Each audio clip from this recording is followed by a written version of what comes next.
question is, why are the ladies not allowed to divorce their husbands in Islam? Sister asked the question that why aren't the ladies allowed to divorce their husband? As far as divorce is concerned, sister, broadly, you can categorize divorce into 5 categories. One is by mutual consent of the husband and wife both. First category. Second category, unilaterally by the will of the husband. Third category, that if it is mentioned in the nikah nama, when a woman is marrying a man, if she mentions the contract, by default, the authority is given to the man in the Quran. Why? I'll come to it later on. But in the nikah nama, since marriage is a marital contract, a woman can put down any clause in marriage which is not prohibited in the Quran. She can even say that I do not want my husband to take a second wife, because marrying more than one wife is not compulsory in Islam. If the boy agrees, he marries, otherwise they don't marry. She finds a new boy and he finds a new girl. But she can put the clause that I do not want you to take a second wife as long as I am alive. But you cannot put a clause which is against the Quran. You can't put a clause saying, I don't want you to offer prayer, because offering salah is compulsory. You can put a clause which is optional. Similarly, she can put a clause that I too want to give unilateral divorce. It's called as talaq-e-tawfiq or isma.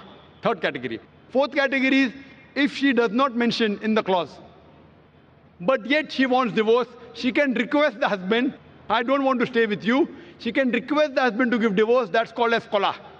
And the fifth category, if the husband does not agree, and if the husband ill-treats her, she can go to the qazi, she can go to the judge, and she can take nikah-e-fasq. That means nullification of the marriage. If the husband ill-treats her, does not give her her rights, she can go to the judge and she can nullify the marriage. So even a woman can take divorce. But under normal circumstances, the man has been given the authority. Why? Because in marriage, the person who's the loser is the man, not the woman. The woman gains.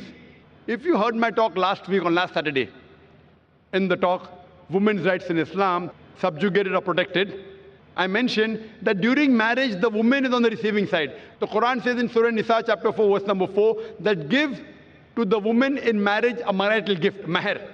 In marriage, it is the husband who gives to the would-be wife an amount, a mahr. And mahr can be any amount. So imagine, before she's married, it's the duty of the man, duty of the father and the brother.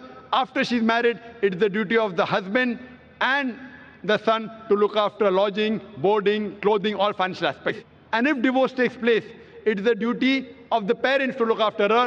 If not the parents, it's the duty of the society to look after her. If not the society, it's the duty of the Islamic State to look after her. So she's financially secured.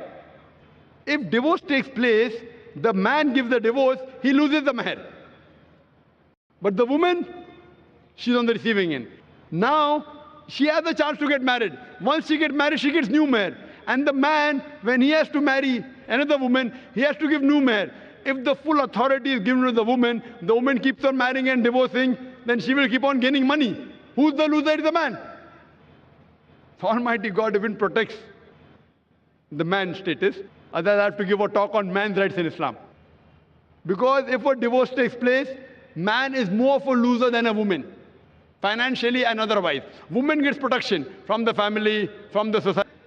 So because of that, Allah Almighty God has secured the man. But yet if the woman wants, she can mention in the marital contract, she too can give divorce. Or she can request divorce from the husband called as kula. Or if the husband ill-treats, she can go to a judge and she can nullify the marriage, which is called as nikah-e-fasq.